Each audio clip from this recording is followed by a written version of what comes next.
Good evening, ladies and gentlemen. Today, I'll be doing an informational brief on U.S. and Chinese rifle squads. This is an unclassified brief, so let's get right into it. Starting off with the agenda, we're going to be going over the bluff, the composition of the U.S. rifle squad, the composition of a Chinese rifle squad, strengths and weaknesses of the U.S. rifle squad, and strengths and weaknesses of the Chinese rifle squad. And lastly, going over the big takeaways as conclusion of this whole brief. The purpose of this brief is to inform the soldiers and NCOs of 1st Squad, 2nd Platoon, Battle Company, 117 Infantry on the capabilities and composition of the Chinese rifle squad and comparing them to the U.S. rifle squad as China grows in power and becomes a near-peer threat that we could possibly see in the future. Going over the composition of the U.S. rifle squad, it contains 9 people broken up into 2 teams. Each team is led by a team leader, and the whole squad is led by a squad leader. We contain 5 M4 rifles, 2 M203 grenade launchers, and 2 M249 saws. Going over the Chinese rifle squad, as you can see, it differs majorly between the U.S. rifle squad. One difference is it's a motorized squad. They only have 2 leadership positions within the squad leader and assistant squad leader. And as far as weapon system goes, they have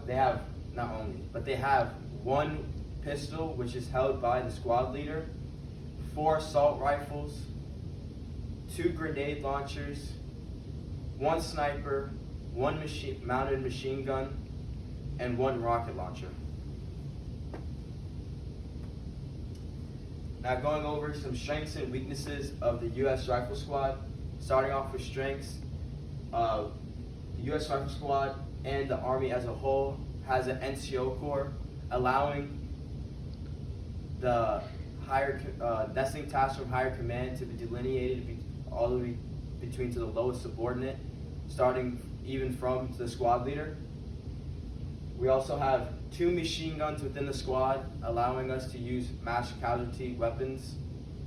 And we also have 2 grenadiers within the squad, allowing us to effectively get rid of enemies within dead space. Going over some weaknesses. One weakness is we are not motorized, meaning most rifle squads and the infantry are on foot, which can hinder time on objective and withdrawal from objective. We don't have anti-tank capabilities within the squad. The only squad that has anti-tank capabilities is the weapons squad, but as far as U.S. regular rifle squad, they don't. And we do not contain a sniper for long-range engagements or reconnaissance like the Chinese do.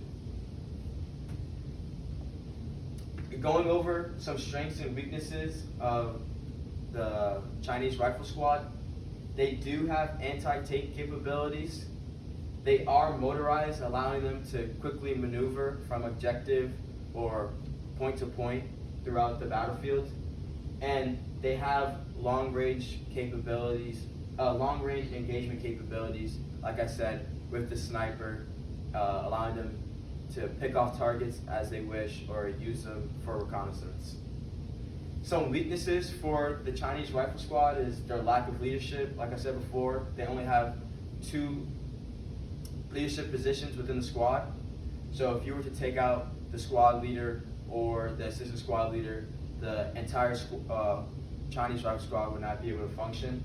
They only have 1 machine gun team, as compared to us, we have 2, allowing us to use more mass casualty producing weapons.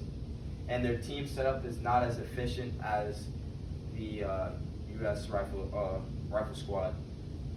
If you're going back on the team setup, as you can see, they have a machine gun team and an anti-tank team consisting of a machine gunner, assistant machine gunner, sniper, grenadier, assistant grenadier, and rifleman.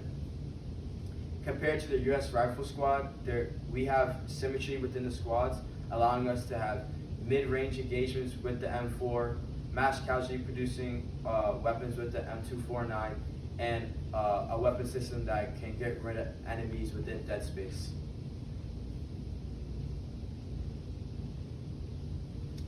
Going over the big takeaway and conclusion of this brief, it is extremely important to understand the basics of our force and their force, as it allows us to improve our tactics and strategies to defeat them in a future conflict. As you guys can see, we pretty much pair up evenly when going against the Chinese, so it's imperative that we understand the basics of each forces so we can possibly improve our tactics to defeat them on a future battlefield. So this is where you can find a lot of the information for, within the slides. ATP 2-21.8, Infantry and Squad, Infantry Squad and Platoon Tactics and Strategies, and Introduction of Operational Slide Deck from DMI is where you can find a lot of the capabilities of the Chinese. This concludes the brief. Thank you for watching.